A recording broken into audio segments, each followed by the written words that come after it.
Good morning and welcome again, class 9 in our same digital classroom where we are going through the same chapter French Revolution. और अब ये chapter बहुत लंबा होते जा रहा है. Don't worry, this is the last topic. Here we are talking about the unsung seed. Unsung seed यहाँ पे वो नहीं है जो आप pictures and bulletins में देखते हो. यहाँ पे भी a sort of वही है. जैसे कि मूवीज में जो सीन अनएक्सेप्टेबल होती है उसे डिलीट कर दिया जाता था पूरी की पूरी मूवी, उसी तरीके से फ्रेंच रिवॉल्यूशन के बाद में जो अल्टीमेट लास्ट गवर्नमेंट थी उनके कुछ लोग होते थे सेंसर, और उस टाइम को कहा जाता था ओल्ड रीजन, जो कि 1789 पीरियड में था. वहां पे जो किंग्समैन होते थे वो क्या करते थे, जो भी न्यूज पेपर, मैगजीन, बुक्स और जो भी शोज ड्रामा दिखाए जाते थे लोगों के बीच में, पहले उसे चेक करते थे और अप्रूव कर देते थे whether this is suppose to be published in the public और नॉट, क्योंकि they don't wanted to take risk with the reputation of king. No, there should be no such things which can hurt और which can affect the reputation of king. तो इसी के लिए जो भी चीज पब्लिक में पब्लिश होगी उससे पहले उसको एक बार सेंसर जाके चेक करेगा कि वो किंग के खिलाफ तो नहीं है. लेकिन जब after the declaration of men citizenship, इस डिक्लेरेशन के बाद में पीपल को मिला right to speech and express. Now here people are free to speech and free to express whatever they feel issues regarding the authority and regarding the king or the kingdom, whatever they wanted to tell to the media and the public.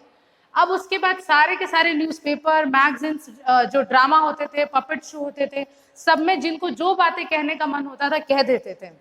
Even debates भी शुरू कर देते थे, और चाय वाय, train, bus stand जैसे जगह पे कहीं भी फ्रीली किंग के बारे में कुछ भी बात करना शुरू कर देते थे, because they having the political right now. So then जो इलिटरेट पीपल थे they use to get the information from the plays, drama, क्योंकि वो पढ़े लिखे तो होते नहीं थे.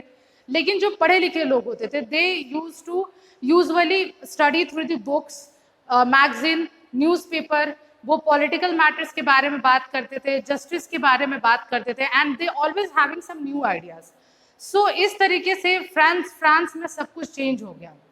स्टूडेंट, फ्रेंच रिवॉल्यूशन आपके पूरे के पूरे एकेडमिक का सबसे ज्यादा इंपॉर्टेंट चैप्टर है, और इसलिए क्योंकि फ्रेंच रिवॉल्यूशन के बाद में बहुत सारी ऐसी कंट्री जो थी इस रिवॉल्यूशन से इम्पैक्ट और इन्फ्लुएंस होकर के अपनी कंट्री को रिपब्लिक बनाया था और डेमोक्रेटिक बनाया था. और इस कंट्री में हम इस पूरे चैप्टर में हम लोगों ने वो सारी चीजें पढ़ी जिसके ऊपर में आज हमारी पूरी डेमोक्रेसी बेस्ड है. नोबेलिटी, क्लर्जी, स्टेट से लेकर के उनके बीच में जो भी डिस्क्रिमिनेशन हुआ, सब कुछ है इस चैप्टर में, जिसकी वजह से पूरी वर्ल्ड की जो डेमोक्रेसी और कॉन्स्टिट्यूशन है उसमें हम लोगों को इस चैप्टर से बहुत आइडियाज मिले. तो it was all about the France country. But unfortunately 10 साल के बाद में, after 10 year, France again come to the monarchy system, जब वहां पे बहुत ही स्ट्रॉन्ग आर्मी वाला नेपोलियन आ गया और 1804 में वो फ्रांस का किंग बन गया. ना ही सिर्फ उसने फ्रांस को कैप्चर करके माना, उसने क्या करा, he captured the other European countries and state also and just replace the king from his relatives. वहां पे जितने किंग थे सबको मार करके, हटा करके, उस कंट्री के ऊपर कैप्चर करके उसने अपनी फैमिली को वहां पे प्लेस कर दिया.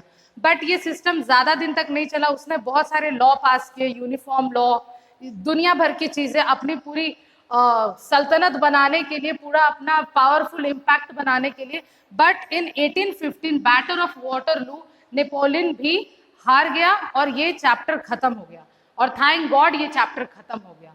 सो thank you so much student for staying tuned with this chapter, and we will study further topics in the next video. Thank you.